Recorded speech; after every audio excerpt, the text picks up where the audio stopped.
LED ಪರದೆಗಳನ್ನು ಅಳವಡಿಸಲಾಗಿದೆ. ಚೆನ್ನೈನ ಪ್ರಮುಖ 20 ಸ್ಥಳಗಳಲ್ಲಿ ಬೃಹತ್ LED ಸ್ಕ್ರೀನ್ಗಳು. Annanagar tower, Marina beach, island grounds ನಿಲ್ದಾಣ, Nageswara park, Mylapore tank area, MGR Nagar, ಹೀಗೆ ಬೇರೆ ಬೇರೆ ಭಾಗದಲ್ಲಿ ದೊಡ್ಡ ದೊಡ್ಡ ಸ್ಕ್ರೀನ್ಗಳನ್ನು ಅಳವಡಿಸಲಾಗಿದೆ. ಅಭಿಮಾನಿಗಳು ಅಲ್ಲಿಂದಲೇ ನೋಡಲಿ ಅಂತ. ಅಷ್ಟೊಂದು ದೊಡ್ಡ ಸಂಖ್ಯೆಯಲ್ಲಿ ಏನಾದರೂ ಜನ ಬಂದುಬಿಟ್ರೆ ಗತಿ ಏನಾಗಬೇಕು? ನೆಹರು ಸ್ಟೇಡಿಯಂ ಸಾಕಾಗಲ್ಲ ಅಲ್ಲಿ, ಅದು ಮಾತ್ರ ಸ್ಪಷ್ಟ. ಹಿಂದೆ ಕರೂರಿನ ಕಾಲು ತೊಳಿತ ಪ್ರಕರಣ ಕಣ್ಣೆದುರುಗಡೆನೇ ಇದೆ. ಇವರು ಅಂದುಕೊಂಡಿದ್ದೆಷ್ಟು, ಜನ ಬಂದಿದ್ದೆಷ್ಟು. ಆವಾಗಲೇ ಈ ರಾಜಕಾರಣಿಗಳು ಅರ್ಥ ಮಾಡ್ಕೋಬೇಕಾಗಿತ್ತು, ಎಲ್ಲೋ ಒಂದು ಕಡೆಗೆ ಈ ಪಾರ್ಟಿ ಶಕ್ತಿ ಇದೆಯಲ್ಲ ಅಂತ. ಒಂದು ಫ್ಯಾನ್ ಕ್ಲಬ್ ಲೋಕಲ್ ಎಲೆಕ್ಷನ್ಸ್ಗಳಲ್ಲಿ ಗೆಲ್ಲುತ್ತಲ್ಲ, ಫ್ಯಾನ್ ಕ್ಲಬ್, ಅವಾಗ ಅರ್ಥ ಮಾಡ್ಕೋಬೇಕಾಗಿತ್ತು ರಾಜಕಾರಣಿಗಳು ಇವರ ಶಕ್ತಿ ಸಾಮರ್ಥ್ಯ ಏನು ಅಂತ ಹೇಳಿ ಅಂತ.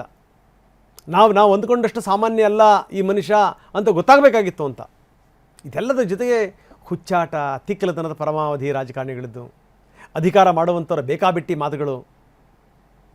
ನಾವು ಆಡಿದ್ದೇ ಆಟ, ಹೂಡಿದ್ದೇ ಲಗ್ಗೆ, ನಾವು ಮಾಡಿದ್ದೇ ಶಾಸನ. ಜನ ಅಧಿಕಾರ ಕೊಟ್ಟರು ಅಂತಂತಂದರೆ ರಾಜ್ಯನೇ ಬರ್ಕೊಟ್ರು ಅಂತ. ಇದು ಎಲ್ಲ ರಾಜ್ಯಗಳ ರಾಜಕಾರಣಿಗಳಿಗೂ ಕೂಡ ಅನ್ವಯ ಆಗುತ್ತೆ. ಜನ ಕಾಯ್ತಾ ಇರ್ತಾರೆ. ಆಳ್ವಿಕೆ ಮಾಡುವಂಥವ್ರು ಎಚ್ಚರಿಕೆಯಿಂದ ಇರಬೇಕು ಅಂತ ಅರ್ಥ. ಯುವ ಸಮುದಾಯ ಎಚ್ಚೆತ್ಕೊಂಡಿದೆ. ಹೆಣ್ಮಕ್ಕಳು ಕೂಡ ಅಷ್ಟೇ. ಈಗಲೂ ಕೂಡ ದೊಡ್ಡ ಮಟ್ಟದಲ್ಲಿ ಇವರ ಕೈ ಹಿಡಿದಿರುವಂಥದ್ದು ಯುವ ಸಮುದಾಯ ಮತ್ತು ಹೆಣ್ಮಕ್ಕಳು. ಅವ್ರಿಗೆಲ್ಲ ಒಂದು ಕಡೆಗೆ ಈ ಸ್ಕ್ರೀನ್ ನೋಡ್ತಾ ಮೊದಲೇ ಹುಚ್ಚು ಭಾವುಕ ಜನಗಳು ತಮಿಳರು. ಈ ಸಿನಿಮಾದಲ್ಲಿ ಅಳದು ಅನ್ನೋದು ಇದೆಯಲ್ಲ, ಅವ್ರಿಗೆ ಬಿಡಿ, ಅವ್ರಿಗೆ ಅದು ಅಳದು ಅನ್ನೋದೇ ಒಂದು ಆನಂದ. ಅದು ಸಿನಿಮಾ, ಆ ಸ್ಟೋರಿ, ನಾವು ಸ್ಕ್ರೀನ್ ಮುಂದೆ ಕೂತ್ಕೊಂಡಿದ್ದೀವಿ, ಯೋಚನೆ ಮಾಡಲ್ಲ ಅವರು. ಅವ್ರಿಗೆ ಅನಿಸ್ಬಿಡ್ತು ವಿಜಯ್ ಏನು ಹೇಳ್ತಾನೋ ಅದನ್ನು ಮಾಡ್ತಾನೆ, ಬರೀ ನಾಯಕನಾಗಿ ಆತ ಮಾಡುವಂಥದ್ದೆಲ್ಲ ನಿಜ ಜೀವನದಲ್ಲೂ ಮಾಡ್ತಾನೆ ಅನ್ನುವಂಥ ಒಂದು ಮನೋಭಾವನೆ ಬಂದ್ಬಿಡ್ತು. ಆ ಮನೋಭಾವನೆ ದಿನದಿಂದ ದಿನಕ್ಕೆ ಗಟ್ಟಿಯಾಗ್ತಾ ಹೋಯಿತು, ಬೇರಿಳಿತಾ ಹೋಯಿತು. ಆ ಬೇರಿಳಿದಿರುವಂಥ ಪರಿಣಾಮ ಇವತ್ತು. ಹಂಗಂತ ಈತ ಮಾಡಿದ್ದೆಲ್ಲ ಸರಿಯಾಗಿಬಿಡುತ್ತೆ, ಏನೋ ಭಾಳ ಅದ್ಭುತವಾದಂಥ ಆಡಳಿತ ಕೊಟ್ಟುಬಿಡ್ತಾರೆ. ನೋ, ನಾವು ಅದನ್ನು ನಿರೀಕ್ಷೆ ಮಾಡಲಿಕ್ಕೆ ಸಾಧ್ಯ ಇಲ್ಲ. ಬಹಳ ಕಷ್ಟ ಇದೆ, ಬಹಳ ಕಷ್ಟ ಇದೆ, ಸಾಮಾನ್ಯ ಸಂಗತಿ ಅಲ್ಲ. ಈ ಪಾರ್ಟಿ ನೀವು ಯೋಜನೆಗಳನ್ನು ಕೊಟ್ಟು ಏನಾದರೂ ರಾಜ್ಯ ಉದ್ಧಾರ ಮಾಡೋಕ್ಕೆ ಸಾಧ್ಯನಾ? 8 ಗ್ರಾಮ್ ಗೋಲ್ಡು, ಈ ಭಾಳ ಪೂವರ್ ಹೆಣ್ಣುಮಕ್ಕಳು ಇರ್ತಾರಲ್ಲ ಅವರಿಗೆ 8 ಗ್ರಾಮ್ ಗೋಲ್ಡು ಮ್ಯಾರೇಜ್ ಸಂದರ್ಭದಲ್ಲಿ 2500 ರೂಪಾಯಿ ಪ್ರತಿ ಮಹಿಳೆಗೆ ಪ್ರತಿ ತಿಂಗಳು, 2500 ರೂಪೀಸ್. ಅನ್ಎಂಪ್ಲಾಯ್ಡ್ ಗ್ರಾಜ್ಯುಯೇಟ್ ಯಾರಾದರೂ ಇದ್ದರು ಅಂತಂದರೆ, ಡಿಗ್ರಿ ಪಗ್ರಿ ಮಾಡಿ ಮನೇಲಿ ಕೂತ್ಕೊಂಡಿರುವಂಥವ್ರು ಯಾರಾದರೂ ಇದ್ದು ಅಂತಂದರೆ ಅವ್ರಿಗೆ 4000 ರೂಪಾಯಿ ಎಲ್ಲಿಂದ ತರಬೇಕು? ಮಕ್ಕಳ ಎಜುಕೇಷನ್ಗೆ ಅಂತ 15,000 ರೂಪಾಯಿ ಪ್ರತಿ ವರ್ಷಕ್ಕೆ ಎಲ್ಲಿ ತರುತ್ತೆ ಒಂದು ರಾಜ್ಯ? 2,000 ರೂಪಾಯಿ ಪ್ರತಿ ತಿಂಗಳಿಗೆ ಡಿಪ್ಲೊಮಾ ಮಾಡಿರುವಂಥವ್ರಿಗೆ,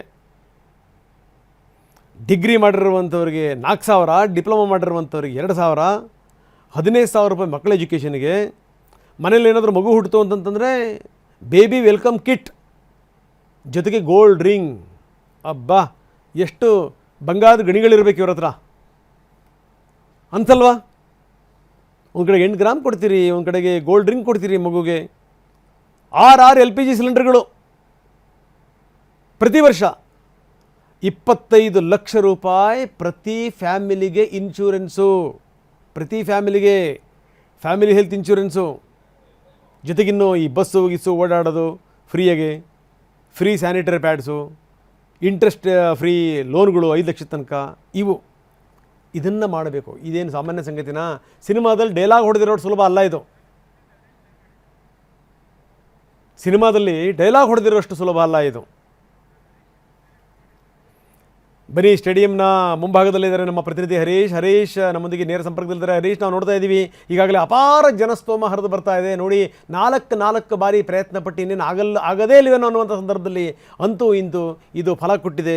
ಇವತ್ತು ಬದಲಾದಂಥ ಸನ್ನಿವೇಶದಲ್ಲಿ ಜೋಸೆಫ್ ವಿಜಯ್ ಈಗ ಹೊಸ CM ಆಗಿ ಪ್ರಮಾಣ ವಚನ ಸ್ವೀಕಾರ ಮಾಡ್ತಾರೆ. ಅದಕ್ಕೆ ಕ್ಷಣಗಣನೆ ಆರಂಭ ಆಗಿದೆ.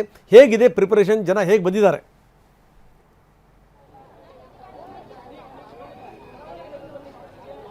ಹೌದು ರಂಗನಾಥ್, ನಾನೀಗ ನೆಹರು ಸ್ಟೇಡಿಯಂ ಬಳಿ ಇದ್ದೇನೆ. ನೋಡ್ತಾ ಇರ್ಬೋದು ಯಾವ ರೀತಿಯಾಗಿ ಅಭಿಮಾನಿಗಳು ಇಲ್ಲಿ ನೆರೆದಿದ್ದಾರೆ ಅಂತ. ಇಲ್ಲಿಂದ ಒಂದು 25-30 ಮೀಟರ್ ದೂರದಲ್ಲಿ ಸ್ಟೇಡಿಯಂ ಇರುವಂತಹದ್ದು. ಸ್ಟೇಡಿಯಂಗೆ ಎಂಟ್ರಿ ಆಗ್ಲಿಕ್ಕೆ ಅವಕಾಶ ಇದೆ, ಆದ್ರೆ ಅಭಿಮಾನಿಗಳನ್ನ ಇಲ್ಲೇ ತಡೆದಿರುವಂತಹದ್ದು. ಯಾರ ಅಭಿಮಾನಿಗಳು ಕೂಡ ಮುಂದೆ ಹೋಗ್ಲಿಕ್ಕೆ ಅವಕಾಶ ಇಲ್ಲ. ಯಾರಿಗೆ ಪಾಸ್ ಇದೆ ಅವರಿಗೆ ಮಾತ್ರ ಅವಕಾಶವನ್ನ ಕೊಟ್ಟಿರುವಂತಹದ್ದು.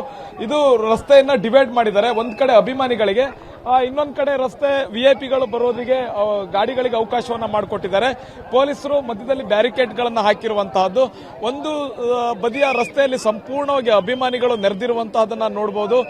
ತಮಿಳುನಾಡಿನ ಬೇರೆ ಬೇರೆ ಜಿಲ್ಲೆಗಳಿಂದ ಅಭಿಮಾನಿಗಳು ಆಗಮಿಸಿದ್ದಾರೆ. ಯಾವಾಗ ನಿನ್ನೆ ಸಂಜೆ 7 ಗಂಟೆ ಅಷ್ಟೊತ್ತಿಗೆ ಗೊತ್ತಾಯಿತು ನಾಳೆ ವಿಜಯ್ ಅವರು ಪ್ರಮಾಣ ವಚನವನ್ನ ಸ್ವೀಕಾರ ಮಾಡ್ತಾರೆ ಅನ್ನುವಂತಹದ್ದು. ತಕ್ಷಣವೇ ಅಭಿಮಾನಿಗಳು ಆಯಾ ಜಿಲ್ಲೆಯಿಂದ ಹೊರಟು ರಾತ್ರಿನೇ ಹೊರಟು ಬೆಳಿಗ್ಗೆ ಈಗ ತಲುಪಿರುವಂತಹದ್ದು. ಲಕ್ಷಾಂತರ ಅಭಿಮಾನಿಗಳು ಬಂದಿದ್ದಾರೆ. ಬಹುಮುಖ್ಯವಾಗಿ ಒಳಗೂ ಕೂಡ ಅಭಿಮಾನಿಗಳು ಹೋಗಿದ್ದಾರೆ. ಯಾರ್ಯಾರಿಗೆಲ್ಲ ಪಾಸ್ ಸಿಕ್ಕಿದೆ ಅವರು ಹೋಗಿದ್ದಾರೆ. ಮತ್ತೆ ಅತಿಥಿಗಳು ಕೂಡ ಬರ್ತಾರೆ. ಇನ್ನೇನು ಕೆಲವೇ ಕ್ಷಣಗಳಲ್ಲಿ ರಾಹುಲ್ ಗಾಂಧಿ ಅವರು ಕೂಡ ಆಗಮಿಸ್ತಾರೆ. ಮತ್ತೆ ಸಾಕಷ್ಟು ಕನ್ನಡ ಅಭಿಮಾನಿಗಳು ಕೂಡ ಬಂದಿದ್ದಾರೆ. ಕೃಷ್ಣಗಿರಿ ಮತ್ತೆ ತಮಿಳುನಾಡು ಬಾರ್ಡರ್ ಇರುವಂತಹ ಕನ್ನಡ ಅಭಿಮಾನಿಗಳು ಕೂಡ ನಮಗೆ ಸಿಕ್ಕಿದ್ದಾರೆ. ಮತ್ತೆ ಕರ್ನಾಟಕದಿಂದಲೂ ಕೂಡ ಬಂದಿದ್ದಾರೆ. ಸರ್, ನೀವು ಎಲ್ಲಿಂದ ಬಂದಿದ್ದೀರಿ? ಸರ್ ನಮಸ್ಕಾರ, ನಾವು ಭದ್ರಾವತಿಯಿಂದ ಬಂದಿರೋದು. ವಿಜಯ್ ಅವರು ಪ್ರಮಾಣ ವಚನ ಮಾಡ್ತಾರೆ, ಅದಕ್ಕೋಸ್ಕರ ಭದ್ರಾವತಿಯಿಂದ ಬಂದಿದ್ದೀವಿ. ನಮಗಂತೂ ತುಂಬಾ ಖುಷಿಯಾಗಿದೆ. ಇನ್ನೇನು ಕೆಲವೇ ಕ್ಷಣದಲ್ಲಿ ಸಿ ಜೋಸಫ್ ವಿಜಯ್ ನಾನ್ ತಮಿಳುನಾಡಿನ ಮೊದಲ ವಚನ ಪದವೇರ್ಗಿರೇನ್ ಅಂತ ಇನ್ನು ಕೆಲವೇ ಕ್ಷಣದಲ್ಲಿ ಈ ಸ್ಟೇಡಿಯಂ ಅಲ್ಲ ಇಡೀ ದೇಶ ಪೂರ ಅತ್ಯಂತ ಈ ಸೌಂಡ್ ಅನ್ನು ಕೇಳಕ್ಕೆ ಎಲ್ಲ ಕಾಯ್ತಾ ಇದ್ದಾರೆ. ನಮಗಂತೂ ತುಂಬಾ ಖುಷಿಯಾಗಿದೆ. ಜನಗಳಿಗೆ ಒಳ್ಳೆ ಮಕ್ಕಳಿಗೆಲ್ಲ ಆಚೆ ಕೊಡುವಂತೆ ನಾವೆಲ್ಲ ಅನ್க்கிறோம். ನೀವೇ ಎಲ್ಲಿಂದ ಬಂದಿದ್ದೀರಿ? ಬೆಂಗಳೂರಿಂದ ಬಂದಿದ್ದೀವಿ. ವಿಜಯ್ ಬೆಂಗಳೂರಿಂದ ಬಂದಿದ್ದೀರಾ? ಓಕೆ. ಯಾವಾಗ ಹೊರಟ್ರಿ?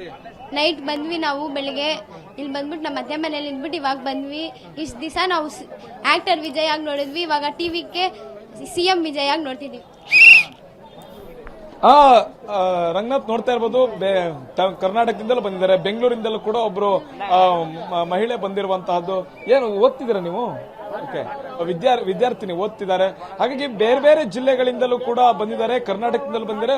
ಒಟ್ಟು ಅಭಿಮಾನಿಗಳಿಗೆ ಇಲ್ಲಿ ಹಬ್ಬದ ವಾತಾವರಣ ನಿರ್ಮಾಣ ಆಗಿರುವಂತಹದ್ದು. ರಂಗನಾಥ್, ಎಸ್, ನೀವು ಹಾಗೆ ನೀವು ಸಂಪರ್ಕದಲ್ಲಿ ಇನ್ನಷ್ಟು ನಾನು ಮಾತಾಡ್ತೀನಿ ನೋಡಿ. ಮ್ಯಾನಿಫೆಸ್ಟೇಷನ್ ಅನ್ನುವಂಥ ಒಂದು ಮಾತಿದೆ. ಅಂದರೆ ನೀವು ಕಲ್ಪಿಸ್ಕೋಬೇಕು, ಅದನ್ನು ಪದೇ ಪದೇ ಅಂದ್ಕೋಬೇಕು, ಅದರ ಕಡೆಗೆ ಹೆಜ್ಜೆ ಇಡ್ತಾ ಹೋಗಬೇಕು. ಅದು ಕೊನೆಗೆ ಏನು ಅಂದರೆ ಅದನ್ನೇ ನಾವು ಸಂಸ್ಕೃತದಲ್ಲಿ ಹೇಳೋದು, ಯದ್ಭಾವಂ ತದ್ಭವತಿ. What you think you are. ಅದಕ್ಕೆ ಬೇಕಾದಂಥ ಪ್ರಿಪರೇಷನ್ಸ್ಗಳು ನೀವು ಮಾಡ್ತಾನೆ ಇರಬೇಕು, ಅದ್ರ ಕಡೆ ನೀವು ಹೆಜ್ಜೆ ಇಡ್ತಾನೇ ಇರಬೇಕು. ಅದನ್ನೇ ವಿಜಯ್ ಮಾಡಿದ್ದು. 10 ವರ್ಷದಿಂದ ಆತ ಮಾಡಿದ್ದು ಅದನ್ನೇ. ಏನಾಗಬೇಕು, ಏನು ಎತ್ತ, ಹಿಂಗಾಗೇ ಅವ್ರ ತಂದೆ ಏನೋ ಅವಸರದಲ್ಲಿ ಏನೋ ಒಂದು ರಿಜಿಸ್ಟರ್ ಆಗಿರೋದನ್ನು ಲಾಂಚ್ ಮಾಡಿದಾಗ ಅವ್ರ ಮೇಲೆ ಕೇಸ್ ಹಾಕ್ಬಿಟ್ರು. ಕೇಸ್ ಹಾಕಿದ್ದನ್ನು ಜನ ನೆಗೆಟಿವ್ ತಗೊಳ್ತಾರೆ ಅಂತ ನಾವು ಭಾವಿಸಿದ್ವಿ. ಅದನ್ನು ಕೂಡ ಜನ ಪಾಸಿಟಿವ್ ತಗೊಂಡ್ರು. ತಾನು ಅಂದ್ಕೊಂಡಿದ್ದನ್ನು ಬೇರೆ ಯಾರಾದರೂ ಮಾಡಿದರೆ, ಅವಸರ ಮಾಡಿದರೆ ಅವ್ರ ಅಪ್ಪ ಅಮ್ಮನೂ ಬಿಡಲ್ಲಪ್ಪ ಅನ್ನುವಷ್ಟರ ಮಟ್ಟಿಗೆ ಜನ ತೀರ್ಮಾನ ಮಾಡಿಬಿಟ್ರು. ನೋಡಿ, ಇದು ಹಂತ ಹಂತವಾಗಿ ಕನಸುಗಳನ್ನು ಬಿತ್ತಿದಂಥ ಪರಿ ಇದೆಯಲ್ಲ, ಇದು ಈಗ ದೊಡ್ಡ ಪ್ರಮಾಣದಲ್ಲಿ ಬೆಳೆಯಾಗಿ ಬಂದಿದೆ. ವಿಜಯ್ ಮುಖ್ಯಮಂತ್ರಿಯಾಗಿ ಪ್ರಮಾಣ ವಚನ ಸ್ವೀಕಾರ ಮಾಡ್ತಾರೆ ಕೆಲವೇ ಕ್ಷಣಗಳಲ್ಲಿ. ವಿಜಯ್ ಅವ್ರ ಬಗ್ಗೆ ಸಾಕಷ್ಟು ಇಂಟ್ರೆಸ್ಟಿಂಗ್ ಸಂಗತಿಗಳಿದೆ, ಅದ್ರ ಬಗ್ಗೆ ಮಾತಾಡ್ತೀವಿ.